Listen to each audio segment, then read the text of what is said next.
TV, I'm Phil Michael. And I'm Chris Stanko. What we're going to try and do is show you all about the Sherpa people. They are not just people who carry our gear on an expedition, but they are a fascinating culture who are very much interested in helping anybody who comes around, and they also are very much into their religion, which is Buddhism. And we're going to try our very best to describe all of that. Yes, we will. Yeah, indeed. What is a Sherpa?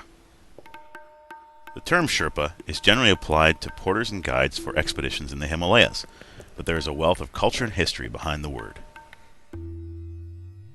Ethnic Sherpas moved into eastern Nepal about 500 years ago. In fact, Sher means east and Pa means people. Most Sherpas live in clans and are found in the Solukhumbu region of Nepal, an area that has achieved UNESCO Heritage Site status. One of the oldest established Sherpa villages, Pangbushe, is over 300 years old. On the Everest Freestyle Expedition trek to Everest Southside Base Camp of June 2007, we managed to see Pangbushe through a change of seasons. It's a fertile valley where the potato is king.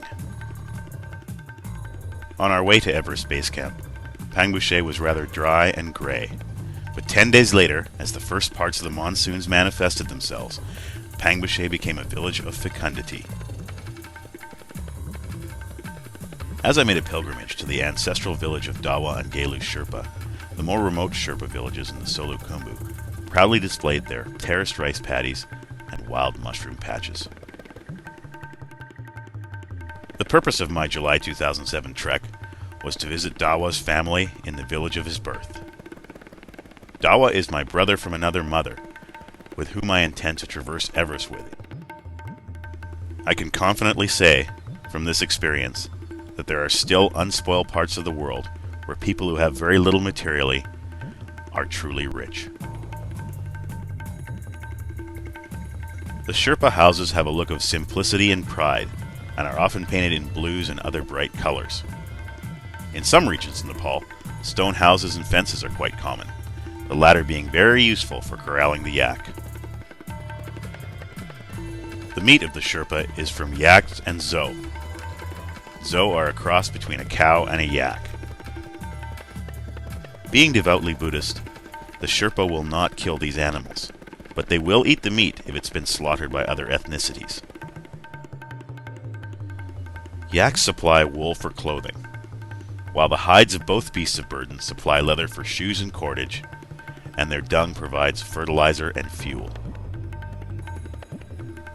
The Sherpa also get their warmth from wood, seemingly endless supplies of which are carried for miles, about 2.5 metric tons per family per year. Within Sherpa homes, men and women can be found cooking a meat and potato stew, called Sherpa stew over open fires. One can also find wheat and barley mixed into these culinary concoctions. Barley is the chief ingredient in Sampa porridge, which I have grown to love.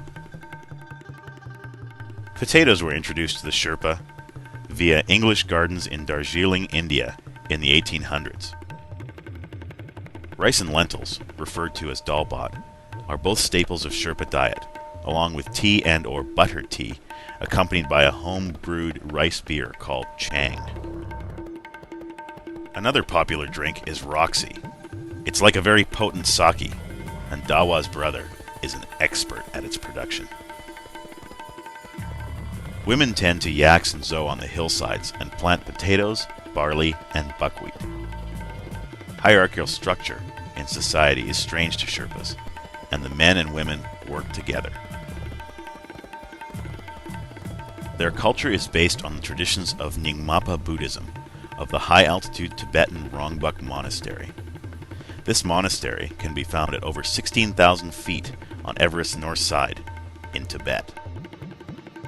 Apart from acting as guides and porters to tourists, Sherpas carry goods from China across high mountain passes, goods such as clothing and shoes.